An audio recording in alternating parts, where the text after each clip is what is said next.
Hey there. I'm excited to announce this to you today. This is what you've been waiting for in your spiritual quest. This is something I've wanted to do for a long time, and I'm finally ready to announce it that it's ready to go. It's the Grief to Growth Community Circle.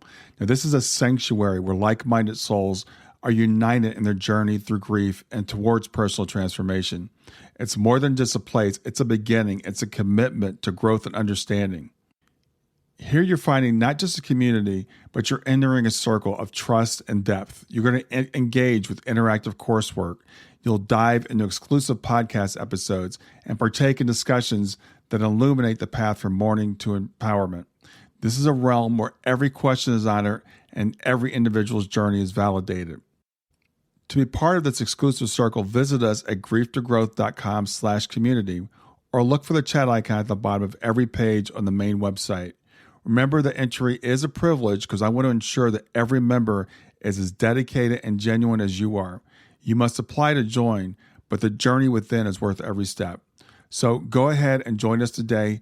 Check it out, grieftogrowth.com/community, and I look forward to seeing you there. Hi there. Welcome to Grief to Growth podcast. Your host is Brian Smith, spiritual seeker, best-selling author, grief survivor, and life coach. Brian believes that the worst tragedies of life provide the greatest opportunity for growth. Brian says he was planted, not buried, and he is here to help you grow where you've been planted by the difficulties in life. In each episode, Brian and his guests will share what has helped them to survive and thrive. It is his sincere hope this episode helps you today. Hey everybody, this is Brian back with another episode of Grief to Growth, and today I've got with me Kelvin Chin, and Kelvin has a very interesting and rich background. I'm going to read his bio to give you an idea of who he is. He is a life after life expert, a stress management and meditation teacher. He's a grief recovery specialist. He's the executive director and founder of the Turning Within Meditation and Overcoming the Fear of Death Foundations. He's an internationally recognized meditation teacher, featured in Business Insider, Newsweek, Kaiser Health News, and has taught meditation at West Point and the U.S. Army, including on the DMZ in Korea. Kelvin is also the author of the best-selling Overcoming the Fear of Death through each of the four main belief systems, which is the book we're going to talk about today. And it's a non-religious approach to the four beliefs that underlie all religious and cultural beliefs.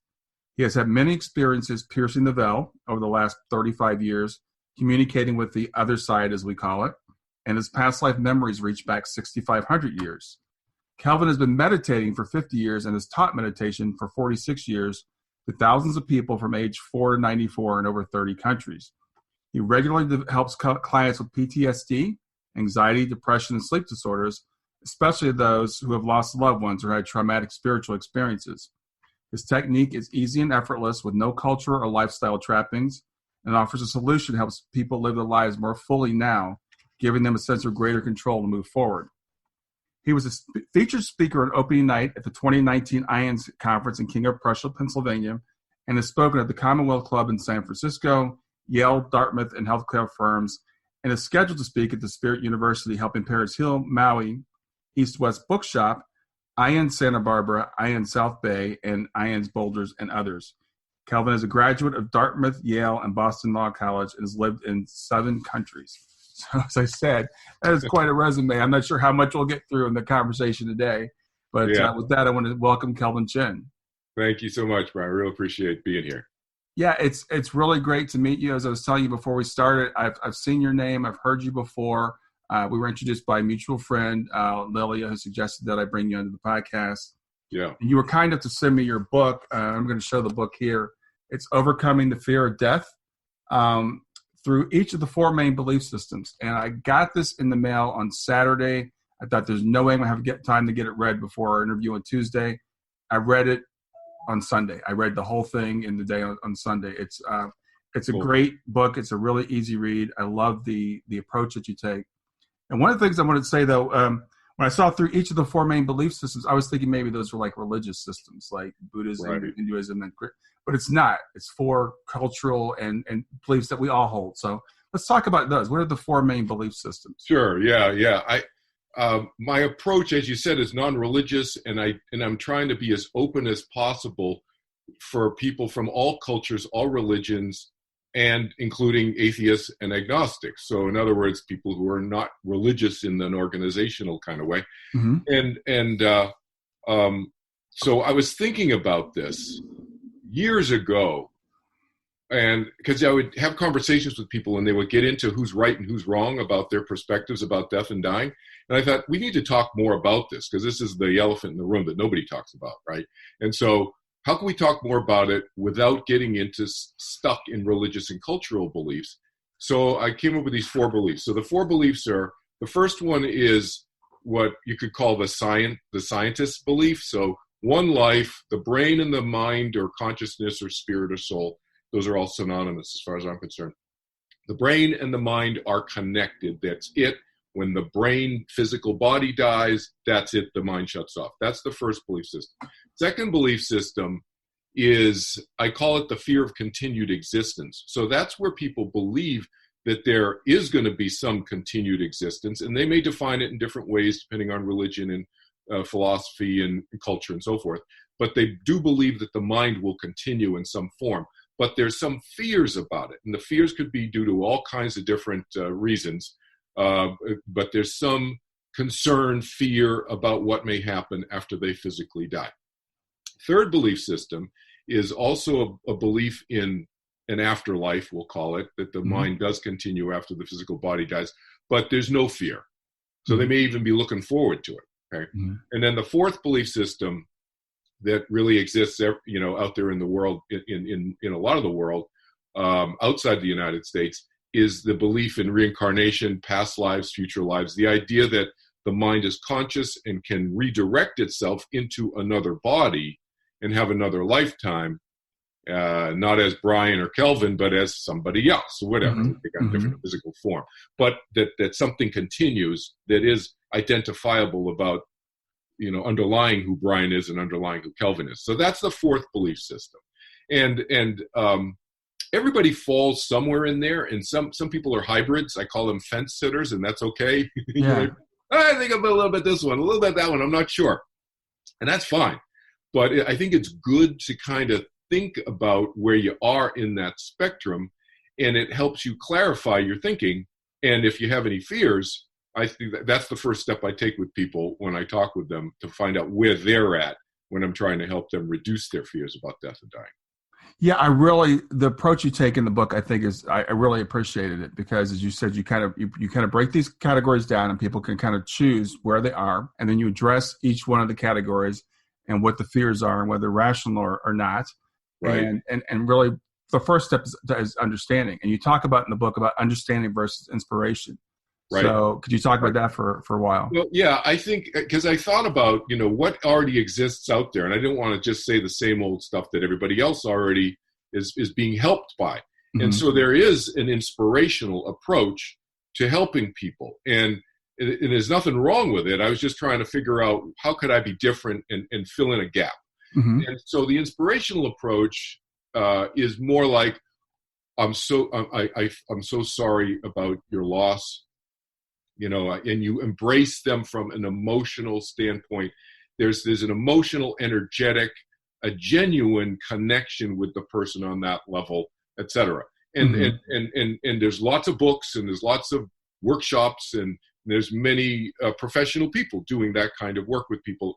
So I thought, well, what's missing in here is perhaps a different way of looking at death and dying from an understanding standpoint. And that's what made me think about the 4 belief systems. And then you kind of get on different perspectives and you kind of look at it from their perspective, because I have my own belief system, but that's irrelevant with my clients. I'm trying to help them where they are.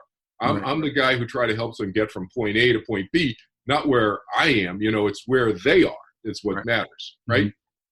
Yeah. Like I said, I thought it was great, because you even addressed the person that says I'm going to cease to exist, right?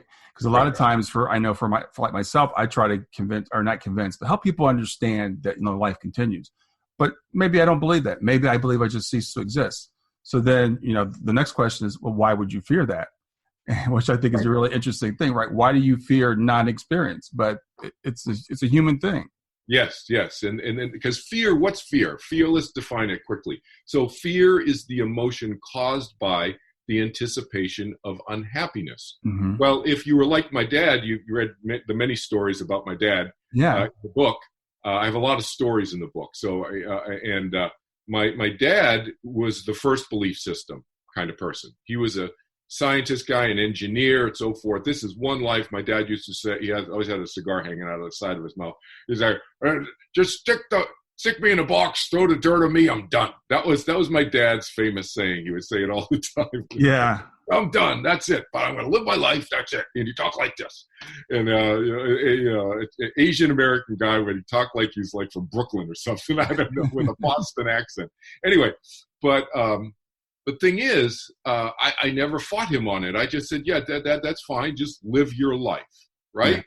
Yeah. And that's what he did. Now, he didn't have any fears because he really was a full-on, I call it a full-on first believer. Yeah. First belief system believer. Because a lot of people are fence sitters, and that's why they have the fear. Because if you're really full-on, like he was, like you just said, you're not going to have existence after, if you believe that, your mind's going to shut off. So what are you afraid of? Fear is the caused by the anticipation of unhappiness. He didn't anticipate any unhappiness because he's anticipating nothing happening afterwards other than, worms crawling and eating his body. That was what he would say. Right. And so no fear. He had no fear. But most people have doubts about that. I think that's a rare person. Yeah. Yes. He was a rare guy in a lot of ways, my dad. Yeah. But most people I run into, they say they're the first belief system, but they're really a hybrid. They're like a first, second fence sitter, and that's very, very common. They have some fears. They have the what if. Okay, mm-hmm. What if I believe the first belief, but what if I'm wrong? What if I continue? Am I just going to be, awake? Right, in a void or whatever. Yeah. And so we unbundle that.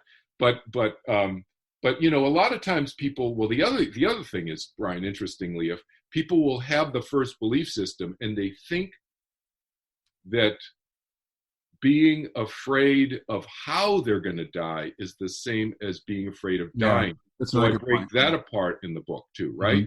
Mm-hmm. So that's a separate belief. The pain and suffering. Oh, I don't want to die this way. I just want to go quickly, and I have a fear about that. That's a different kind of fear than the fear of death. So we need to sometimes bifurcate and just separate these fears into what they are, because then we can figure out a solution. Mm-hmm. Yeah, and your approach is very systematic. So we break ourselves down what category and then we look at each one of those categories as to why do we fear, and then you say in the book the ultimate goal is to help everybody live better in the now. No matter whatever your belief is. Doesn't matter. You believe in a million, a zillion, a trillion, an infinite number of lifetimes. It does not matter. We are all here now. Let's live with our loved ones and our friends now, fully enjoy our lives as much as possible. Stay with us. We'll be right back. Hey there, something I want to tell you about today. My podcast platform, Buzzsprout, has recently made it easier for me to allow you to support me financially. Go to www.grieftogrowth.com/subscribe. That's grief2growth.com/subscribe. And once you're there, you can sign up to support me financially. Now, you can do it for as little as $3 a month, or of course, as much as you'd like. If you do that, you'll get access to bonus episodes, and you'll see those in the regular feed. They'll have a lock on them. But when you become a subscriber, you'll actually get access to your own private feed, and you'll be able to listen to the regular podcast along with the bonus podcast for the subscribers. I want to thank you for listening. I want to thank you for sharing the podcast. And I want to thank those of you who support me financially. Have a great day, and on to the episode. Yeah. So as I said, I started reading the book, and I'm like, I haven't read anything like this before. I'm a very rational kind of thinker, I think, and my background's engineering. I like to break things down. So I really, really resonated with the book, and I think it's important to understand, and this is my opinion versus saying necessarily just inspiration, because a lot of times when people get into tough situations, that's when that inspiration kind of falls apart. And having the understanding is something that can endure through difficult times. Exactly. The inspirational approach is real, it's genuine, it's good. My experience is that it tends to be temporary. Yeah. It's often case specific. It's like, okay, I feel, I helped by the folks in this situation, and then another loss comes of any kind. It could be a death of a loved one, or it could be some other kind of loss, and it's just and the apple cart gets upset again, and that's the thing. So how can I help people? That's true of all my nonprofit work. Is how can I help people long term? How can I give them tools that empower them as independent beings to help themselves as much as possible? Now, I'm there as a support system to help people, and people call me all times a day, text me, whatever, and I'm there. But how my goal is to help them be as independent as possible and freestanding, Yeah. And you talk about in the book like a two-pronged approach. You talk about turning within, and we talk about understanding. We've talked about understanding. So let's talk about your turning within. Yeah. So the turning within refers to finding a way, and each individual, each human being out there may have different ways of doing this. I don't tell them you got to do it my way. I'm not the one, my way is the highway guy. I'm not that. Not guy. At all. Yeah. I'm an inclusive guy. So whatever works. I'm a pragmatist, like you are as an engineer. I'm the non-engineer in the family. Everybody else is engineers, like in the clan. So, but pragmatist. So whatever works. I'm the whatever works guy. So, but the turning within generally refers to the concept of going within ourselves somehow to find a way to go within and strengthen ourselves from the inside out. So I call it the inside out approach, because we live in a world which is so much the outside in approach. It's like, oh, how can I figure all of this outside here to make me feel better inside? And that's only a temporary fix, because if we are still feeling not fully secure and stable and confident and whatever word you want to say inside, the external stuff is always going to change, and it's not going to be there all the time. Whether it's the really great job, I love my job. I'm not saying not love your job, but looking at that as your only form of inner stability is not going to work. And so, we're so externally oriented, money, cars, whatever, all of that. So turning within means go within, find out who we are inside, connect with that in an easy, effortless way that is non-content oriented. Because again, external is all content oriented. So when I talk about turning within, I don't necessarily mean therapy. Therapy is a form of turning within, but it's still content oriented. And it's good. I refer people to therapists, and they refer people to me. So there's nothing wrong with it. It's just, as a distinction, it's different from what I'm talking about. Turning within. So I teach a meditation technique that I call turning within meditation. And it's a very easy process to turn within, connect with oneself, turn on the opposite of the fight or flight switch, which balances out all that brain chemistry, extra cortisol, extra adrenaline, lactic acid, and 40 to 60 other hormones and chemicals that get out of whack when we have the fight or flight too much. Right. So this turns on the parasympathetic nervous system for those people who know what the medical term is. And so it automatically turns that on. People get balanced, and it expands the conscious capacity of the mind also as a side effect. Well, that's great, because then I feel more secure, not just inside from a brain chemistry standpoint, but from a mental, emotional standpoint, more inner confidence, more inner stability, et cetera, more strength. I love the way you described that in the book, and I hadn't heard it described that way before. So the turning within, the way I interpret what you said, it kind of builds the capacity for the understanding. So these two things kind of work hand in hand. If you do just one, just turning within, you're not really strengthening your mind and building that capacity. If you only do the understanding work, you're not really getting that grounding that you need. Yeah, exactly. So the visual image that I give people sometimes in my talks, it's kind of like we have a container of knowledge, and then we have the knowledge, the content. Yeah. So the container is who we are, right? Our mind, our consciousness, our spirit, our soul, whatever you want, awareness. People use different words for the same thing. I use the word mind because it tends to be less culturally, loaded. So the mind, we can expand the mind, the conscious container. This is our container, right? And we can expand that outside of what we think this limited little thing our mind is. That's what I teach. That's what I encourage people to find a way to do. And then the understanding is the content, is the knowledge. Then the content goes in much easier because the container's bigger.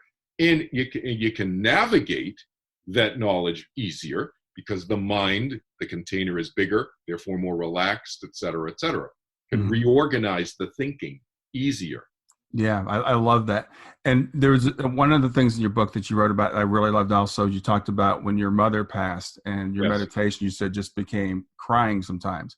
Right. I work with a lot of grieving parents, and I work with people that say, I just can't quiet my mind. I can't get there. I can't meditate. I just can't do it. Yes. Even in my classes where I teach a specific eyes closed technique. People do it 10, 15 minutes twice a day. That's it. Doesn't take long to do. And it's very easy. But even in that class, I tell people first that after I walk them through the step-by-step instructions the first day, the second day of the class, I'm telling people, do not define your meditation based on the technique that I just taught you. Yes, the technique is valuable. It helps us get from point A to point B. But what I'm teaching you is a technique that allows you to let go. Let go of what? Let go of our emotional baggage, the overload, our imbalanced brain chemistry, allows to let go and expand our conscious capacity of our mind. That's what it's all about. So in your example, my example that you're citing from the book, when my mom died, I had already been meditating. I was an experienced meditator. I'd already been meditating for 12 years. I was an experienced teacher of meditation. I'd always been teaching for 9 years. I'd already taught 1,000 people to meditate before I was 30 years old. My mom died, and it blew me away because she was gone so quickly. It was not quite the same as her getting hit by a car, but it was almost like that because the cancer was so developed and she was asymptomatic right up to the end, boom, and then she was gone. So we had no clue. And then I was so close to my mom, I would sit and cry in my meditation. And there's nothing wrong with that. And I tell my students this, I've been telling my students this since 1982, redefine that was my meditation. It would have been a forcing for me to try to do the technique. And one of the rules in the way I teach the turning within is no forcing. So I would have had to violate the first rule in order to, quote unquote, do that technique. So I said, no, I said this to myself. I had an epiphany back in 1982. I didn't say this before when I was teaching before 1982. Right. I said to myself, Kel, that's your meditation. And I would get up afterwards. I was still sad that my mom died, but I felt 50 pounds lighter. Yeah. A guy that I've taken I study Buddhism from, and I'm not a Buddhist, but I've studied it.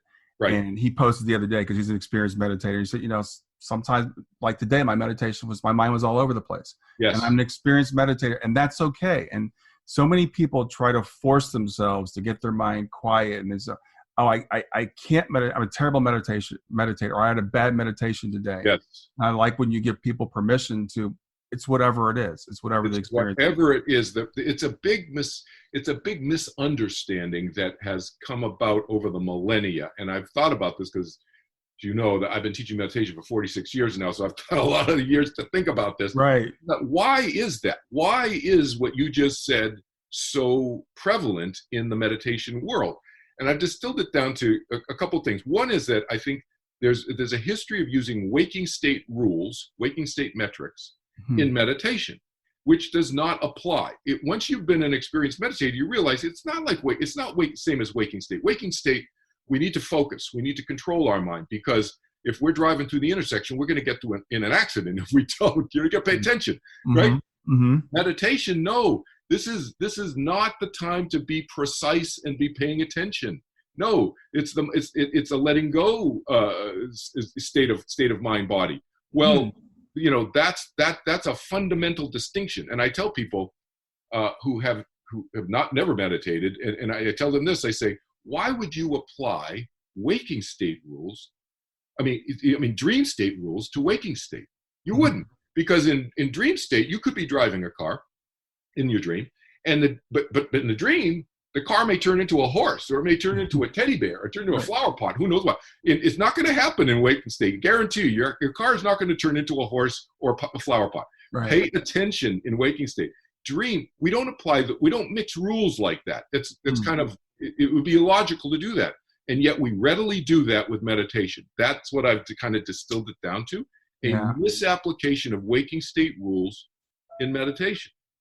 Yeah, that's fantastic. I love the way you put that, because I find myself, I've been meditating for several years now, and I put effort into it. I still judge it. Yeah. And you're absolutely right. It's just sit there and whatever happens, and that's your meditation for the day. Yeah. Yeah. Now the difference is that there's a specific step-by-step technique that I teach that gives them something to quote unquote do in their meditation. But the big but is that I teach them that technique and give them tips around the technique and how to do the technique that takes less and less doing, if that makes sense. And it creates more and more flexibility. And I give them more and more permission as it relates to the specificity of the technique. So there's a specific technique, but but if this happens, then this. And I give them like a little bit of a flow chart. I don't tell them it's a flow chart typically, but you're an engineer, you know what I'm talking about, so I give them that, and they say, okay, if this happens, then this is how you handle that. And if this happens, then that. But it's all geared towards less effort, less doing. That's the thing. Yeah, that's great. And I have to say this quote because it was one of my favorite quotes. I know it's on the back cover of your book. It's in the book, but the Woody Allen quote, I use it all the time. I'm not afraid of dying. I just don't want to be there when it happens. Yeah, exactly. And I think that really gives us the distinction between the fear of death and the fear of dying. And I like the way you break those two apart, because they're not the same thing. People that have had near-death experiences, typically their fear of death is gone. It's just they don't have it, but they still might have a fear of their circumstances of how the how. Yep, absolutely. Yeah. Stay with us. We'll be right back. Hi there. I'm really excited to tell you about my latest ebook. It's 4 lessons that you can learn from the near-death experience without going through all the trouble of dying to learn them. I've been studying NDEs for several years now. I am completely convinced that not only are they 100% real, but that there's some very universal wisdom that we can get from the near-death experience. And I've distilled that down in this book into 4 short lessons. And I've also given you all the reasons why I believe that NDEs are absolutely real. So go to www.grieftogrowth.com/NDE lessons to pick it up for free. www.growth.com/NDE lessons. I hope you enjoy it.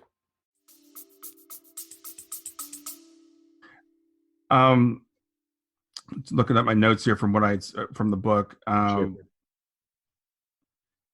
So, the book, I just want to, let people understand it's a really, it's a non-religious approach. It's not faith-based by any stretch of the imagination. So no matter what you actually believe, because you cover it all basically in those 4 belief systems and the hybrids, I think it can help people really overcome that fear that we have, which is, I think, a natural fear, right? We all fear the unknown.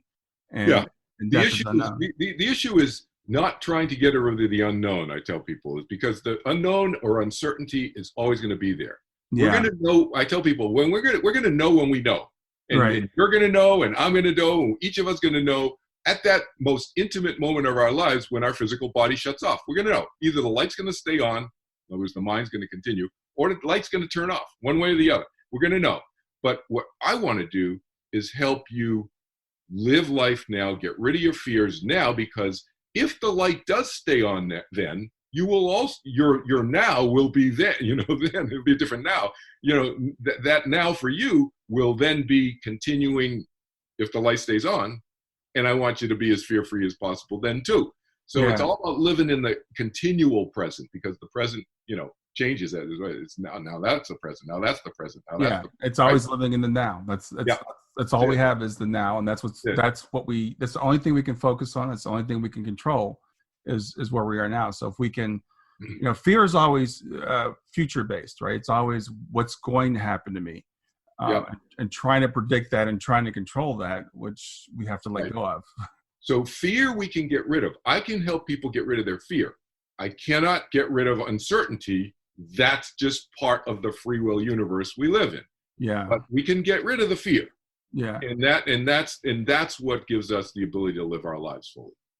So we've covered the book, and I think it's really great. We've covered all the different belief systems. I want to talk about your belief systems now, because so how did you get started in connecting with the other side? Connecting with the other side. So I think the fundamental thing for me was really the turning within, the meditation that I learned back when I was a teenager. And I had an NDE when I was 20 years old, but I almost drowned. But I think that will to come back into my body and continue swimming back in when I was pulled 2 miles out by a rip current off of La Jolla near UCSD. That the will was very fundamentally, I think, based on the fact that I'd been meditating for several years before, because the fact that I was in a sense out of body was not a new experience for me, in a sense, because I had those meditation experience. So I knew what to do. I knew that I had a choice also. And so a lot of people who have NDEs, that's the first experience they've ever had, really, where their mind body is really separate, Yeah. So I already had many experiences like that before. So it wasn't a new thing for me. So I thought, so I felt much more in control. And I willed myself back. I just make a choice, and boom, and then back. That was the first couple of things that kind of impacted me. And then in my mid-20s, I started remembering past lives. And I'm not a spiritual book reader. I never read any spiritual books. I learned meditation only because I was stressed out. I was just max stressed out, and that's why I learned. So it wasn't into spiritual stuff, but just all of a sudden started remembering stuff. And then on the communication with the other side happened about another 10 years later in the mid 80s. So it's been going on for a long time. So it's very seamless now. It's just, communicating with you is like, I have, it's like, it's no big deal. And yeah. So for you, I've had a lot of off doing meditation as a stress relief, as a secular thing, I'd say. And then you kind of developed into the spiritual connection. Is that correct? Yeah. I totally learned solely because I was stressed out. I was really stressed out in college, and but then it had all these ancillary side effects. The meditation, I'm like, whoa, my mind feels like incredibly huge. What's that about? So I started having these other, what people refer to as spiritual experiences, but it was a complete surprise to me. And then the memories that go back now 6,000 years and stuff, that started opening up in my mid-20s, completely spontaneously, completely out of nowhere, just lying, resting, and TV screen went on, and then boom. Yeah, same thing with the communications from the other side, completely spontaneous. I wasn't looking for it. And then archangels, angels, and others and so forth, So this is just a regular thing for you now. Is that right? Yeah. It's like, it's just, it's just a regular thing. It's like, I don't know. I guess the doorway between the here and the there is not so. It's just more seamless now. Yeah, it's just a normal thing, and so I have a normal relationship, I guess, with the other side. Yeah, but I'm fully here is the thing. I am all about living in the physical. I'm not into like. There's a lot of folks who. Out there who I run into from time to time who are like, can't wait to get to this. It's like it's an escape thing. They feel like, I'm finally going to get where I really want to be. I don't feel that. I feel like now that I have so much experience with the other side and obviously this side, I feel fully immersed in the here and the now, in my body, enjoying life here with who I'm with. And I am sometimes on the other side enjoying conversations, but they can wait. I'm here with you right now. Yeah. Well, that's a great way to be. I think that's a fantastic way to be, and I think that that might be another byproduct of not having the fear of what is going to happen, and to really fully understand, who you are and your purpose for being here. I think a lot of people are lost. It's like, why am I here? Who am I? What am I doing? Yeah. And then we find out about this other side. It's like, yeah, that sounds a lot better. Yeah, exactly. Yeah. I always say, as compared to what? So you're right. If people are feeling lost here, then they feel like it's the grass is greener thing. It's always feels like they think it's greener.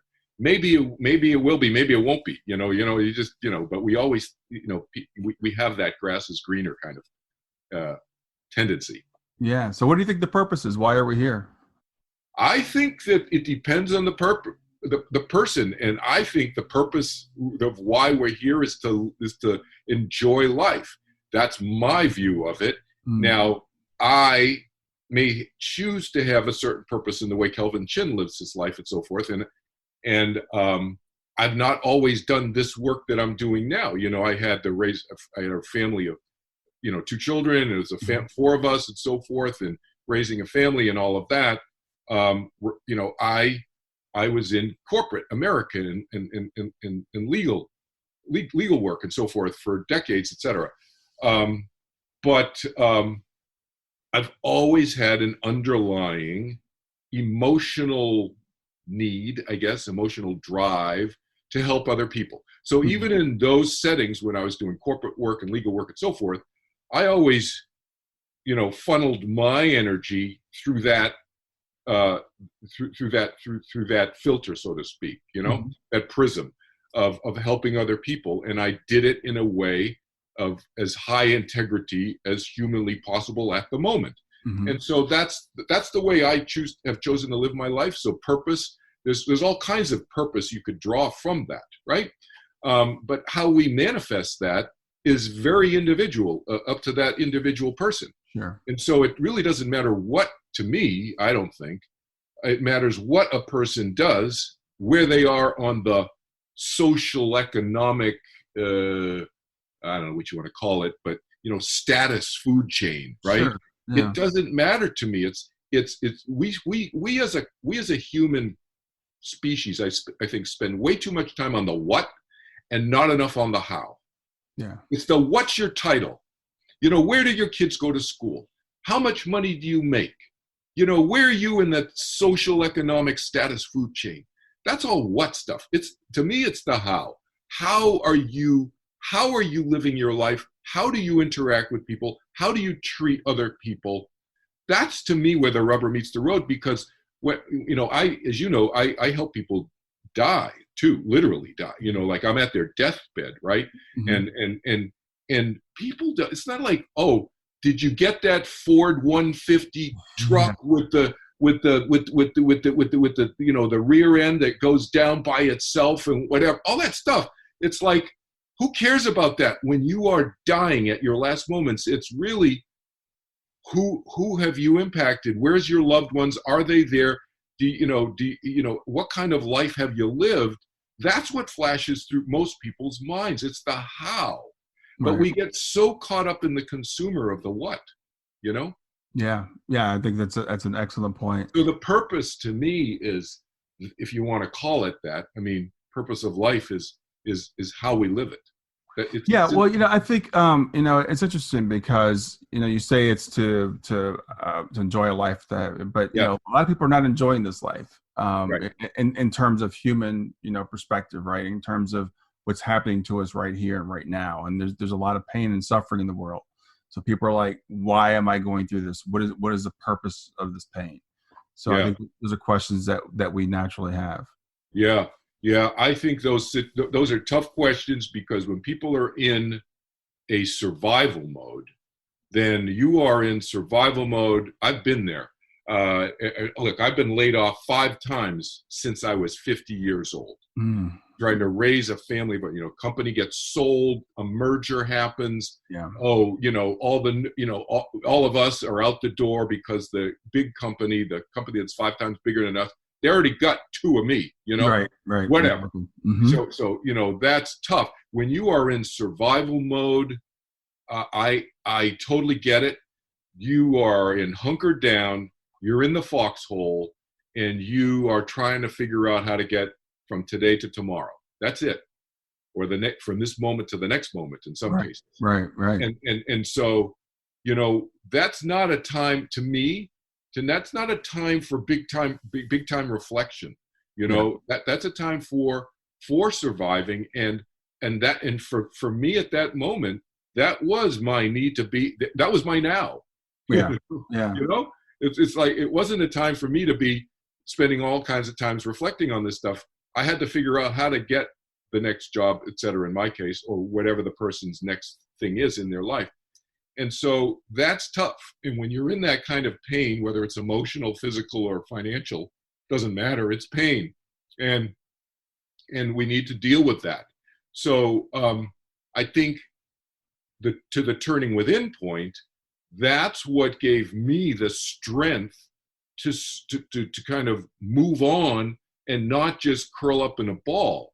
Mm-hmm. Because 50, 55, again, I can't remember how old I was, 58, whatever, 60 again, or whatever, it happened again, really, another company got sold, come on, but it happens. And, it usually doesn't happen 5 times to people when they're 50, but it happened to me 5 times. And it's like, you got to deal with it. So the turning within for me was the crucial element, because being strong from the inside out allowed me to deal with the crazy stuff that gets thrown at you sometimes externally.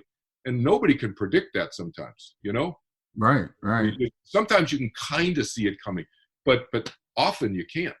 And you've been teaching meditation for decades. You've been doing this for quite a while, but obviously you had another career in parallel with this. When did you make the transition to doing this as a full-time thing? So I did it full-time in the 70s, and then I've been doing it full-time for about the last 7 years or so. Yeah, okay. 7 years again, mm-hmm. full-time. 30 different countries, mostly video conference. That way there's no cost to my clients around the world and so forth. And I do a free session initially for people on any topic and any subject, whatever, mm-hmm. initially. So it's part of my nonprofit work. But 6 or 7 years full time teaching this way, and sometimes I'm in person, but depends, So you teach obviously groups, and you also do one-on-one teaching? Yeah. So mm-hmm. I teach. Sometimes people, their schedule is such that they don't want to wait till I have a group that coalesces.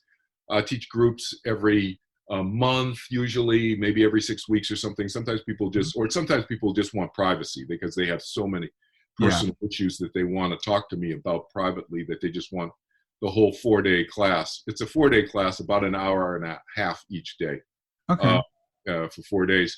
And then with my higher anxiety, really depressed, higher anxiety, I have clients with panic attacks. I have clients on all kinds of working closely with their own psychiatrists and psychotherapists and so forth, who are various medications.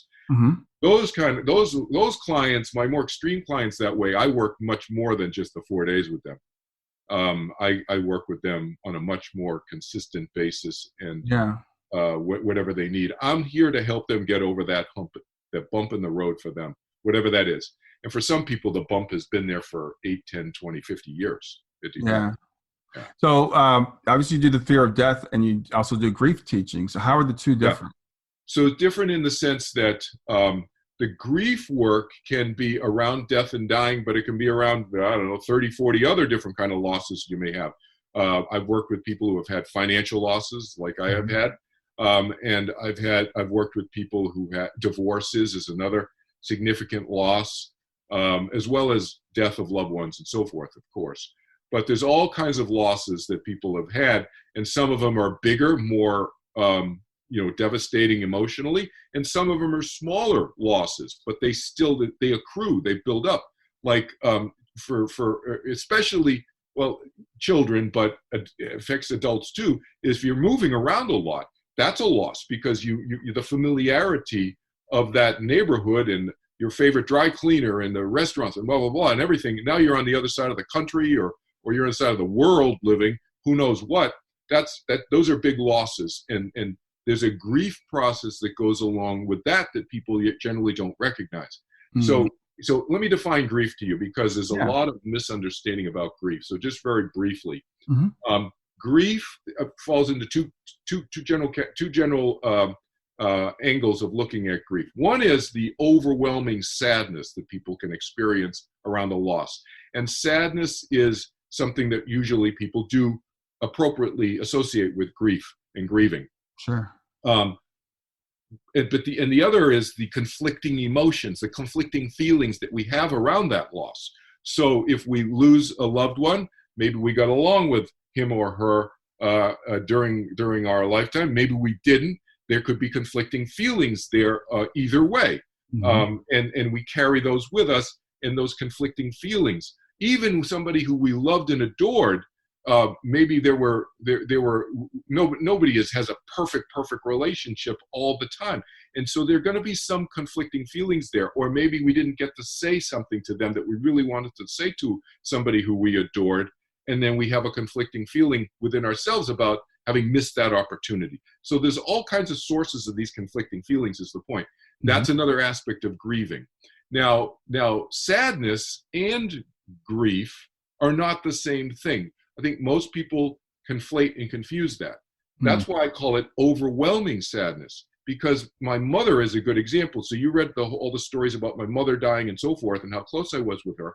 And the thing is, I had lots of grief when my mom died.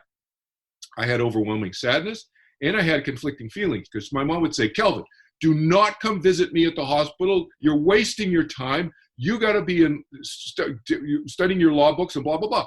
And so sometimes I would just go to see my mom because she's dying. She could be dead any day, any hour now, and she's telling me not to come. So I would go, and then she'd yell at me at her bed. I'd be at her bedside. I'd bring my books. She'd say, "Go down to the chapel and go down there and study in the hospital." Wow. And so when then she dies, and I'm thinking, should I have not listened to her? Should I have gone there more often? All that, conflicting feelings, right? Sure. But I don't have that anymore. I've moved through that. I've recovered through that, and there's a process that I take people through. But the sadness is no longer overwhelming. So it's not sadness per se. That's a mistake people make. They think, "Oh, you'll get over the sadness." No, I am still sad. You see me in front of, you may have seen on my website videos of me giving lectures to 200-300 people, talking a story about my mom, and I'll get choked up in front of 200 people. I'm still sad years later, 30-something years later. But it's the overwhelming. I'm not overwhelmed by the experience of the sadness anymore. That's the distinction. Yeah, that's a great point. Because I think some people, before they go through grief, they think, okay, I've heard people ask me, when's it going to be over? Right. When will I be finished with the grief? Right. And it's like, you're probably not going to get over the sadness. You're not going to get over the sadness, but the grief. That's why the distinction between sadness and grief is important, because another reason why it's important is people think, "Oh, if I'm not sad, then I've forgotten about them. I'm not honoring my memory of the person I love." No, it's not about that. The sadness continues. I've written about this, and I say the depth of the relationship, the depth of the love you have had for that person who is no longer physically with you, is directly proportional to the sadness that you have and will have and continue to have. So the deeper that love, the more sad you're always going to be. But are you overwhelmed by it? Yeah. Do you lose yourself? That's what I mean by overwhelmed. Do you lose who you are in that sadness? That's what I mean. That's not good. And that's what I help people with. So one of the questions you had when we were doing the prep for the interview, you said to ask about the structure of the afterlife. So I'm curious to know, what is the structure of the afterlife? So there's a different structure in the afterlife. It's we've heard many stories from people who've been there and come back. It's over. Yeah. And there absolutely is a different structure than here. It's non-physical, etc. But it's not completely, totally non-physical. Yes, don't have physical bodies, fluids going through and all that. But there's energy there. It's made up of energy, and so there's energy structure to it. So I call that structure, because from a physics standpoint, it's still structural in a sense from an energetic standpoint. So that we have an identifiable energy pattern. For example, if I saw you on the other side, you could choose to show me a visual of how I see you right now to, oh, Brian, that's right. I remember you. You know, I thought I recognized your energy pattern, but now and then you can get rid of the face, you know, the energy face sort of, and you know, it's kind of like a mask almost. You could throw up there to show somebody, but there's an identifiable energy pattern that we all each carry with us to the other side, so we're recognizable to each other. So there is a structure, and there's no punishment on the other side. Nobody gets punished. There's no structure to punishment, so people should relax about that. There's basically, it's what you want to do. It's kind of like R&R, rest and relaxation. It's vacation time to rejuvenate. And if you want to come back, you can come back. If you don't, you can hang. I've hung out there for a couple hundred Earth years. Now, time is different on the other side too. So here's another point. People often will come back and they say, it's timeless. There's no time over there. Time stood still or whatever, you know, there's no time. That's a conflation, because there is time on the other side, but it's just it's so different from our time experience of time on Earth that I can understand why people would confuse that and think, oh, it's time. But again, this is where my meditation experience, I think, has helped, because before I started having these experiences on the other side, I'd already meditated a whole bunch. And so, and as you know, sometimes in meditation, your experience of time is very not the same as, you know, waking state, let's just say. Okay? And so you get used to that, and then you're on the other side, you go, oh, I see why people think this is timeless. There's no time here. I get it. But time, to me, is not just a subjective experience. Time, I define time as a measurement of change. Right. It's what we call it's the word concept we call, it's a measurement of change. Is there still change occurring on the other side? So talk about structure. Yeah, there's still change. It's just very different than the change the timing of change on this side is very different from the timing of change on the other side. But there's still change, because there's change exists when there is identifiable individuality. So in other words, there's still time is a measurement of change. Change exists if there is individuality. My experience is we are still individual personalities on the other side, and there's identifiable ones, and there's dead ones, and there's some angels who have never incarnated as humans before, but yet they're identifiable as individual energy patterns and so forth. And so there's individuality, and therefore it's not some like cosmic soup, let's just say. Yeah. Right? Yeah, there are a lot of, I think, common misunderstandings to the other side, which leads to a lot of the fear. I think, did you address some of this in your other book, in your second book? Yes. Okay. I'm going to get it. I have, it's been about 2/3, 3/4 done for a while now. And I've been teaching so much. My teaching is ramped up, so I'm helping people, which is great. Okay. Yeah. But, like, it's kind of different. I thought my book would be done a year ago. You know, it's like, it's in this almost done stage. I just got to get back and I got to finish it and then edit it and so forth. But anyway. Okay. Yeah. Well, I because for me, my personal thing is, and I was reading the second belief, continued existence, but fear of it. That was me my whole life. I was raised as an evangelical, as a Pentecostal. I remember seeing that on your website. Yeah. Eternal torture and all that stuff. Right. So that had me in therapy when I was like 40 years old, working through that issue. Yeah. Of feeling unworthy. And what if I'm wrong? So that's a fear I think, some of us still carry, Yeah. No, I have a lot of clients in that who had that similar history as you. Here's the thing. Couple of quick things on this, because I know we're getting close to the end, but if there is a God, so I'll just say if, because as you know, I take the approach of, there may be agnostics, atheists, or whatever. Mm-hmm. So if there is a God, I say God knows, we have to agree, I think everybody would agree, that God is at least as smart as human beings. I would hope that he or she or it is a lot smarter than human beings, but at least as smart as human beings. Well, human beings already know that punishment does not change behavior. We already know that from hundreds, thousands of studies, sociological, psychological studies, right? It does not change, pure punishment without anything else does not change behavior. So why would God do that? He knows that he's not going to do that. So why else would God do that? Okay, if the other argument is he or she is a vengeful God. Well, okay, I'll give you that. That's a possibility. I'm a person of all possibilities in terms of the discussion. Sure. I'll give you that. Well, then that's somebody I ain't going to follow. Right. I'm not into a vengeful God. Now, you can be, and that's okay. That's fine. I'm not trying here to change your beliefs. But my belief is that if there is a God, God is all loving, et cetera, and is at least as smart as human beings, therefore wouldn't be punishing people. The punishment makes no sense. So plus I've been on the other side, but I can't speak to that because that's my experience. So I use a more logical, rational approach talking to people because it's not their experience. They haven't been on the other side like I have. So it makes no logical sense for them for there to be a structural place of punishment. Well, yeah, I had this argument with someone just the other day because I came out of that, and she's like, "Well, if you're a parent, you discipline your child." I was like, "Eternal punishment is not discipline." Yes, that's a punishment has no point.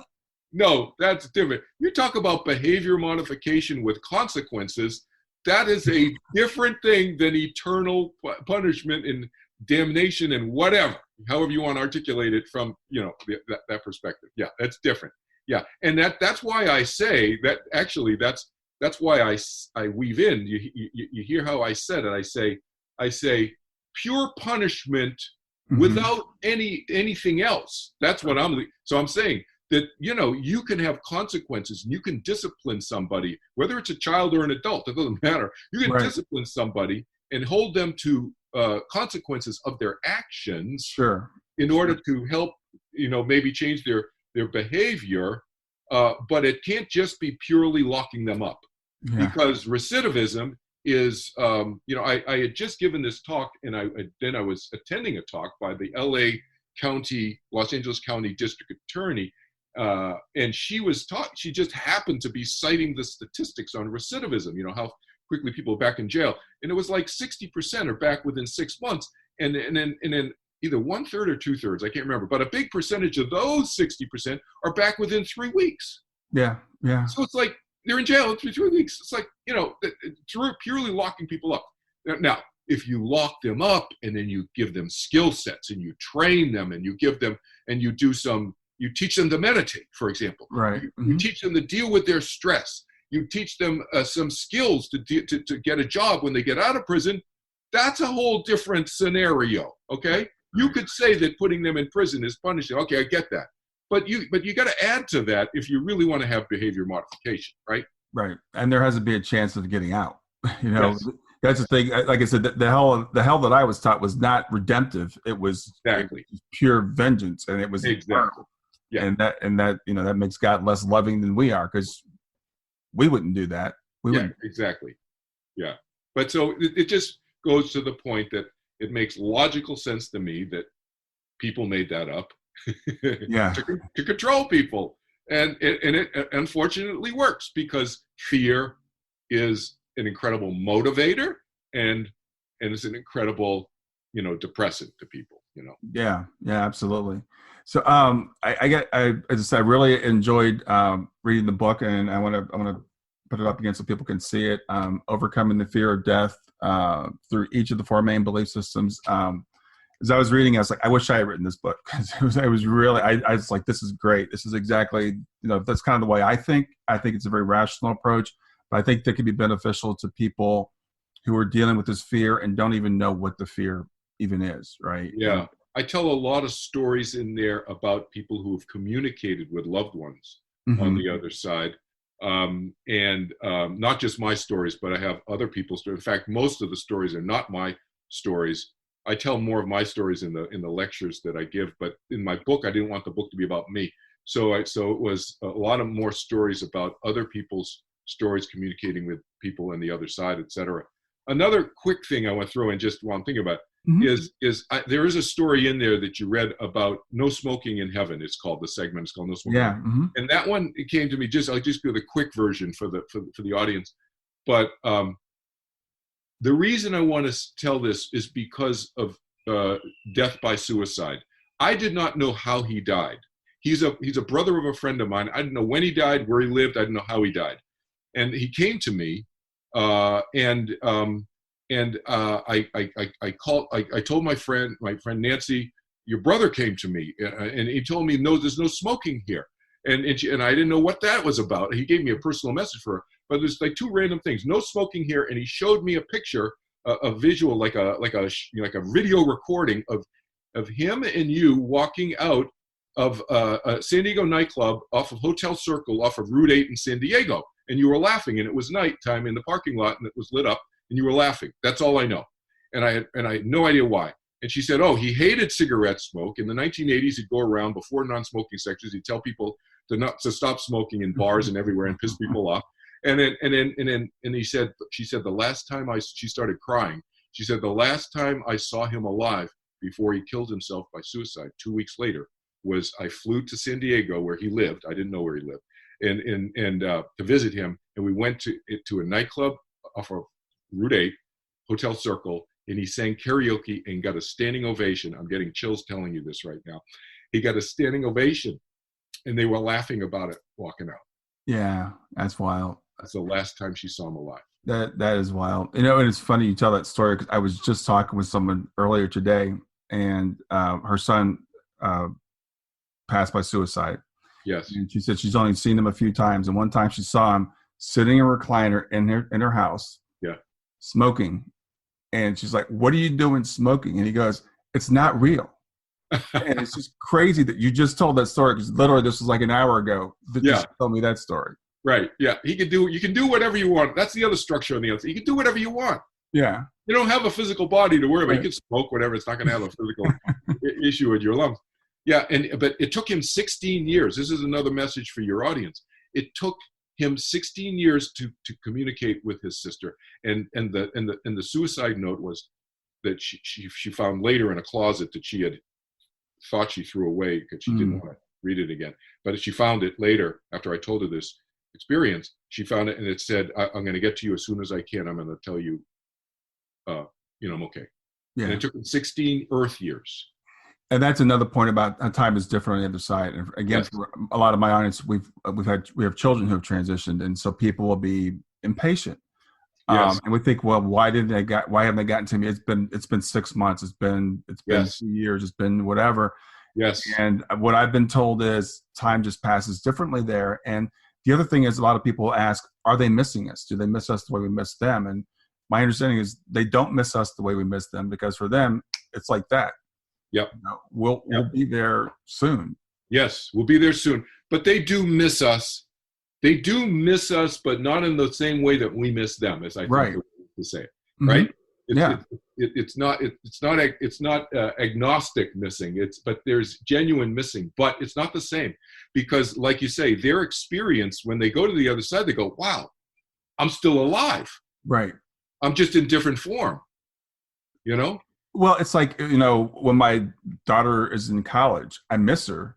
Yes. I don't miss her like my daughter that's on the other side, because I know she's going to be home soon. Yes. Or when someone leaves the house to go, like my wife's out right now, I'll miss her until she gets home, but she's coming home soon. I think it's like that when you're on the other side. They're like, yeah, I miss them, but they're going to be here. Yes. And so what does that go to? That goes to what I always tell people.